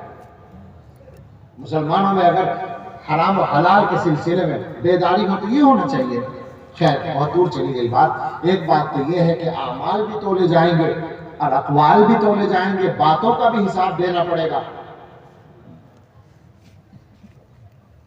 دوسری بات یہ ہے کہ اعمال تولے جائیں گے، گنے نہیں جائیں گے، وزن دیکھا جائے گا۔ اور اعمال میں وزن پیدا ہوتا ہے اخلاص سے، نیت کے صحیح ہونے سے۔ نیت سے بات شروع کی امام بخاری رحمۃ اللہ علیہ نے اور انجام پر لا کر ختم کی ہے۔ اعمال کو تولا جائے گا، نیت صحیح ہوگی تو عمل وزندار ہوگا، نیت صحیح نہیں ہوگی تو عمل وزندار نہیں ہوگا۔ میں آپ سے عرض کروں، بہت کم علم آدمی ہوں، جتنا سوچتا ہوں، جتنا پڑھتا ہوں، مجھے تو یہ سمجھ میں آتا ہے سارے اعمال میں، سارے کاموں میں، چھوٹے سے چھوٹے کام میں اور بڑے سے بڑے کام میں نیت ہی دخل رکھتی ہے، اور ہم لوگوں کو اپنی نیتوں کے سلسلے میں بہت محنت کرنے کی ضرورت ہے۔ ذرا سی بعض مرتبہ ایسا ہوتا ہے کہ آپ کسی آدمی کی خیریت معلوم کرتے ہیں اور اس میں نیت صحیح نہیں ہوتی، یہاں تک ہوتا ہے، غور کریں گے تو سمجھ میں آئے گا۔ ایک آدمی آپ کہیں مہمان بنے، ایک آدمی اصرار کرتا ہے اپنے گھر لے جانے کے لیے، حضرت مجھے علماء سے بڑی عقیدت ہے، میں چاہتا ہوں جو بھی حضرت آئے وہ میرے ہاں ضرور آئیں۔ بظاہر وہ علماء اور دینداروں سے محبت دکھا رہا ہے، حقیقت میں بڑائی ہے مزاج میں کہ بڑا مہمان میرے گھر ضرور آئے۔ نیتیں ہوس چھپ چھپ کے سینوں میں بنا لیتی ہیں تصویریں۔ اور علماء کے لیے ایک واقعہ سنا دو، پڑھا بھی ہوگا۔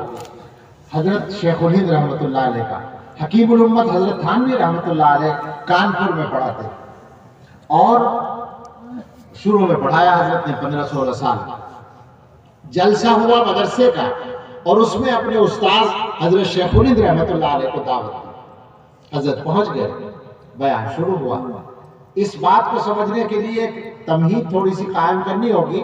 وہ زمانہ ایسا تھا کہ دارالعلوم دیوبند کے قیام کو بہت لمبا زمانہ نہیں گزرا تھا۔ دارالعلوم 1283 میں قائم ہوا اور 1299 یا 1300 میں حضرت تھانوی رحمۃ اللہ علیہ فارغ ہوئے، اور اس کے بعد 1316 تک انہوں نے وہاں پڑھایا۔ تو گویا کہ اس بیچ کا واقعہ ہے، یعنی گویا دارالعلوم کے قیام کو مشکل سے 20-25 سال ہوئے ہوں گے، لگ بھگ، یا 30 سال ہوئے ہوں گے، ایسا زمانہ تھا۔ اور علماء یہ بات بھی جانتے ہیں کہ دارالعلوم دیوبند کے قیام سے پہلے ہندوستان میں 3 الگ الگ علمی مرکز تھے۔ حدیث اور عربی ادب کا مرکز دلی تھا، اور فقہ کا مرکز فرنگی محل لکھنؤ تھا، اور معقولات کا مرکز خیر آباد تھا جو لکھنؤ سے قریب سیتاپور کے علاقے۔ یہ 3 مرکز تھے۔ تو دارالعلوم دیوبند قائم ہوا تو وہاں کے نصاب میں تینوں مرکزوں کی خصوصیات کو جمع کیا گیا۔ معقولات کو اتنا نہیں رکھا گیا جتنا پہلے چل رہی تھی، حدیث اور فقہ کو غالب رکھا گیا۔ تو اسی وجہ سے دارالعلوم دیوبند کی علمی اعتبار سے ساکھ قائم ہوئی، مگر وہ علاقہ جو کانپور سے قریب تھا، وہاں چونکہ خیر آباد قریب تھا، اور خیر آباد کے معقولات کے جو امام لوگ گزرے تھے ان کے بقیہ علماء، ان کے جانشین موجود تھے۔ کانپور ہی میں ایک مولانا تھے، مولانا لطف اللہ علی گڑھی، بہت پرانے آدمی تھے، اور اس وقت وہ بوڑھے تھے، وہ اتنے پرانے تھے کہ مولانا حبیب الرحمن شیروانی، مولانا محمد علی مونگیری، مولانا شبلی نعمانی جیسے لوگ ان کے شاگرد تھے معقولات میں، اور وہ کانپور میں تھے۔ وہاں یہ مشہور تھا کہ علماء دیوبند علوم قرآن و حدیث کے تو ماہر ہوتے ہیں، لیکن معقولات کے زیادہ ماہر نہیں ہوتے۔ اب حضرت شیخ الہند کی تقریر شروع ہوئی اور اس میں کوئی معقولات کا مسئلہ آ گیا۔ یہ ہم مولویوں کے لیے بہت اہم بات ہے۔ معقولات کے مسئلے پر حضرت نے بولنا شروع کر دیا۔ حضرت شیخ الہند رحمۃ اللہ علیہ کا جو علم تھا وہ ایک الگ انداز کا علم تھا۔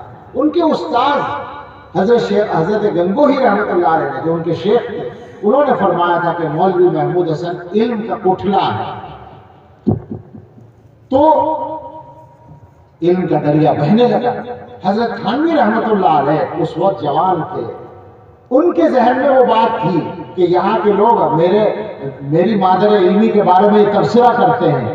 اب شیخ الہند کا علم کا دریا معقولات پر بہنے لگا، تو حضرت تھانوی رحمۃ اللہ علیہ فرماتے ہیں میرے دل میں تمنا آئی کہ کاش مولانا لطف اللہ بھی آ جاتے تو وہ دیکھ لیتے علماء دیوبند کو کتنی زیادہ مہارت ہے معقولات میں۔ یہ تمنا دل میں آئی اور فوراً پوری ہو گئی۔ دیکھا لطف اللہ صاحب لاٹھی ٹیکتے ہوئے چلے آئے، مدعو تھے وہ بھی جلسے۔ تو حضرت تھانوی رحمۃ اللہ علیہ کو دل میں بڑی خوشی ہوئی کہ میرے استاذ کا علم آج یہ دیکھ لے گے۔ لیکن جو واقعہ ہوا وہ یہ ہوا کہ حضرت شیخ الہند رحمۃ اللہ علیہ کی نظر بھی ان پر پڑ گئی، مولانا لطف اللہ صاحب پر۔ تو حضرت ذرا سا رکے اور بالکل اچانک تقریر ختم کر دی۔ بات ختم ہو گئی۔ جلسہ ختم ہونے کے بعد حضرت تھانوی رحمۃ اللہ علیہ بیچارے مایوس ہوئے۔ وہیں پر حضرت دانوتوی کے ایک اور شاگرد تھے حضرت شیخ الہند کے ساتھ ہی، مولانا فخر الحسن گنگوہی صاحب، وہ بھی وہاں موجود تھے۔ وہ قریب ہوئے اور انہوں نے کہا کہ کیا بات، آپ نے تقریر اچانک ختم کر دی؟ حضور تقریر کا تو وقت ہی وہ آیا تھا۔ ان کے ذہن میں بھی وہی بات تھی۔ تو حضرت شیخ الہند رحمۃ اللہ علیہ نے جواب دیا کہ جی میرے دل میں بھی یہی خیال آ گیا تھا، یعنی یہ خیال میرے ذہن میں بھی آیا تھا کہ یہ آ رہے ہیں معقولات کے سب سے پرانے استاد، اب یہ بھی سن لیں گے کہ ہمیں بھی کچھ معقولات آتے ہیں، لیکن اب اس کے بعد میں اگر تقریر کرتا تو وہ تقریر مولوی لطف اللہ کے لیے ہوتی، اللہ کے لیے نہ ہوتی، لہذا فوراً ختم۔ تو ہم سب کو یہ سبق یاد رکھنا ہے کہ اعمال تولے جائیں گے اور اعمال کا وزن نیت پر موقوف ہے۔ اس امت کو حضرت محمد رسول اللہ صلی اللہ تعالیٰ علیہ وسلم نے نیت کا جو سبق سکھایا ہے، میں سمجھتا ہوں وہ اس کی عجیب و غریب خصوصیت ہے۔ اور آپ تاریخ اٹھا کر دیکھ لیں، جن جن کاموں میں صحیح نیت رہی ہے انہی کاموں کے نتیجے اچھے نکلے ہیں۔ دارالعلوم دیوبند قائم ہوا، ساری دنیا میں فیض پہنچا، اور ایک ادارے کا فیض پوری امت کی تاریخ میں ایسا نہیں ملتا۔ یہ دعویٰ نہیں ہے، حقیقت ہے۔ تبلیغی جماعت کا کام صحیح نیت سے شروع ہوا، ساری دنیا میں فیض پہنچا، اور جو جو کام اس انداز سے صحیح نیت کے ساتھ ہوتے ہیں ان سب کا یہی حال ہوتا ہے۔ ان میں نافعیت ہوتی ہے، ان میں پائیداری ہوتی ہے، اور جہاں نیت میں کمزوری ہوتی ہے وہاں کوئی خاص نتیجہ نہیں نکلتا۔ تو اس پر بہت محنت کی ضرورت ہے۔ اور میرے بھائیوں، یہ محنت صرف مدرسے میں نہیں ہو پاتی ہے، مدرسوں میں ہو سکتی ہے بشرطے کہ کوئی صاحب نسبت ہو، اللہ والے ہوں۔ حضرت مولانا سے آپ استفادہ کریں، دیگر علماء سے استفادہ کریں۔ خاص طور سے گزارش ہے کہ حضرات علماء اس پہلو سے اپنے اندر کوئی خلا نہ رہنے دیں۔ نسبت کو حاصل کرنے کی، یعنی تعلق مع اللہ کو، خلیفہ بننے کی بات نہیں کر رہا ہوں، نسبت کے معنی ہے تعلق مع اللہ، اللہ تعالیٰ کے ساتھ وہ تعلق کہ ہر کام اللہ کے لیے کرنے کی عادت پڑ جائے۔ اس کے لیے محنت کرنی پڑے گی دل پر۔ اس وقت ہم لوگ جو کام کرتے ہیں، عام طور پر ہم محنت کرتے ہیں، تقریریں کرتے ہیں، لوگوں کو سمجھاتے ہیں، بہت سارے کام علماء کرتے ہیں، لیکن آپ سوچیں ذرا، ایک ذرا سا نکتہ ہے، میں اشارتاً کہنا چاہتا ہوں کہ کردار نہیں بدلتے، ذہن تو بدلتے ہیں تھوڑے بہت۔ آپ نے مسئلہ بیان کیا، سمجھ میں آ گیا، آپ نے عقیدہ بیان کیا، سمجھ میں آ گیا، لیکن جھوٹ بولنے کی عادت ہے۔ آپ نے 1 گھنٹہ جھوٹ پر تقریر کی، کسی نے جھوٹ نہیں چھوڑا۔ آپ نے حرام پر 1 گھنٹہ تقریر کی، کسی نے حرام کمائی نہیں چھوڑی۔ آپ نے نماز پر 1 گھنٹہ تقریر کی، کوئی نمازی نہیں۔ کیا ہوتا ہے؟ کردار نہیں بدلتا۔ بات یہ ہے جہاں محنت ہوئی ہے وہاں اثر پہنچتا ہے، جہاں کی محنت باقی ہے وہاں اثر نہیں پہنچتا۔ دل پر محنت کی ضرورت ہے، تو دل سے پھر دل تک بات پہنچے گی اور دل بدلیں گے۔ اور میرے بھائیوں، یہ زمانہ فتنوں کا زمانہ ہے۔ میں ایک مضمون اور سوچتا تھا بیان کرنے کو، لیکن بالکل نہیں بیان کروں گا، صرف اشارہ کروں گا۔ مسئلہ اب ایمان کا آ گیا ہے، اور ایمان کا تعلق دل سے ہے۔ دلوں پر محنت کر ڈالیے تاکہ آپ اس امت کو سنبھال سکیں اور آنے والی نسلوں کے ایمان کو سنبھال سکیں۔ یہ ہمارے مدرسے، ان کا جو کردار ہے وہ بنیادی طور پر یہی کردار ہے کہ امت کے ایمان کو سنبھال کر رکھنا ہے۔ مدرسوں کو بھی اس انداز سے چلانے کی کوشش کیجئے کہ یہ مضبوط ہو جائے، جس سے جو ہو سکے وہ کرے۔ مضبوط ہو جائے کا مطلب ہے کہ مدرسے صحیح چلائے جائیں تاکہ ان کا نقصان نہ ہو، ان کے کام میں خلل نہ ہو، ان کا سفر جاری رہے۔ ہمارے مسلمان بھائی مدرسوں کے لیے تعاون کرتے ہیں۔ یہ اس امت کی تاریخ کا عجیب ریکارڈ ہے کہ عام مسلمان اپنی کمائی مدرسے کو دیتا ہے، اور اس کے نتیجے میں اللہ تعالیٰ اس کو اور اس کے ایمان کو محفوظ رکھتے ہیں۔ یہ تاریخ ہے جو اب تک چل رہی ہے۔ ہم سب کو، سب کا مطلب ہے چندہ دینے والے بھی، پڑھنے والے بھی، پڑھانے والے بھی، مدرسہ چلانے والے بھی، سارے لوگوں کو یہ بات سمجھنی ہوگی کہ اپنے اپنے حصے کا کام ہم صحیح کریں تاکہ یہ سلسلہ مضبوطی کے ساتھ قائم رہے اور باقی رہے۔ ہمیں یقین ہے کہ اللہ تعالیٰ اس امت کو اپنی اس نعمت سے محروم نہیں کریں گے، لیکن یہ بات ذہن میں رکھنا چاہیے کہ اللہ کی ذات بے نیاز ہے اور اللہ کا دین بھی بے نیاز ہے۔ ہم اپنے اللہ سے مانگتے ہیں کہ اللہ نے جو یہ نعمت عطا کی ہے، اللہ اسی نعمت کے ساتھ ہمیں زندہ رکھے، ہماری نسلوں کو زندہ رکھے، اور اسی پر ہمیں موت عطا فرمائے۔ آمین۔ وآخر دعوانا ان الحمدللہ رب العالمین۔ با خدا دیوانہ باشو با محمد